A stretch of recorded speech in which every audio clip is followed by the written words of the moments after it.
आज हम पढ़ेंगे वाटर स्ट्रेस इंडिकेटर्स और कैसे क्रॉपिंग पैटर्न हमें पानी की कमी का एक क्लियर सिग्नल देता है। सबसे पहले समझिए क्रॉपिंग पैटर्न का मतलब।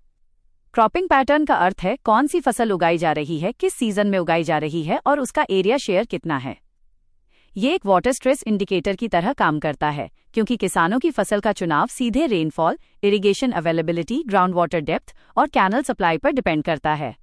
अब सवाल है कि पानी की कमी क्रॉपिंग पैटर्न को कैसे बदलती है। जब पानी कम होता है तो किसान वाटर इंटेंसिव क्रॉप्स छोड़कर लो वाटर क्रॉप्स की तरफ शिफ्ट होते हैं।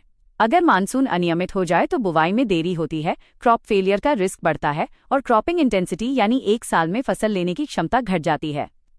अब देखते हैं क्रॉपिंग पैटर्न में कौन कौन से मेजर वाटर स्ट्रेस सिग्नल्स दिखाई देते हैं। पहला सिग्नल है ड्राई एरिया में पानी ज्यादा खपत करने वाली फसलों का बढ़ना।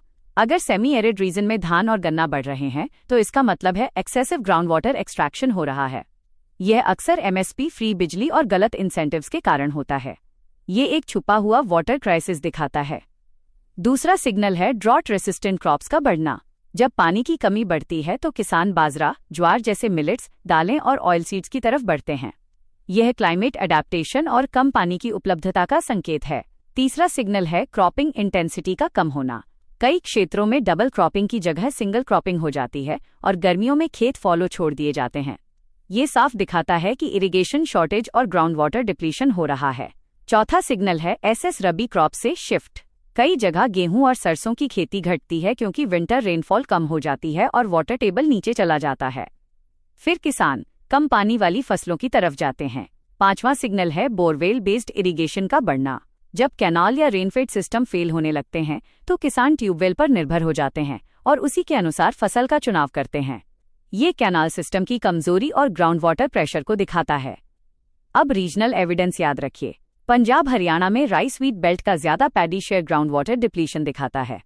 राजस्थान और गुजरात में मिलेट्स की तरफ शिफ्ट एरिड स्ट्रेस दिखाती है। बुंदेलखंड और विदर्भ में बार बार क्रॉप स्विचिंग ड्रॉट साइकिल्स का संकेत है। वाटर स्ट्रेस क्रॉपिंग से पर्यावरण पर इम्पैक्ट पड़ता है। Minus ground water over extraction, soil salinity, desertification, river flow कम होना, वेटलैंड ड्रॉइंग और फार्मर डिस्ट्रेस व माइग्रेशन बढ़ना। सरकारी योजनाओं में जल शक्ति अभियान, अटल भूजल योजना, पीएमकेएसवाई पर ड्रॉप मोर क्रॉप और मिलेट्स यानी श्री अन्न प्रमोशन शामिल है।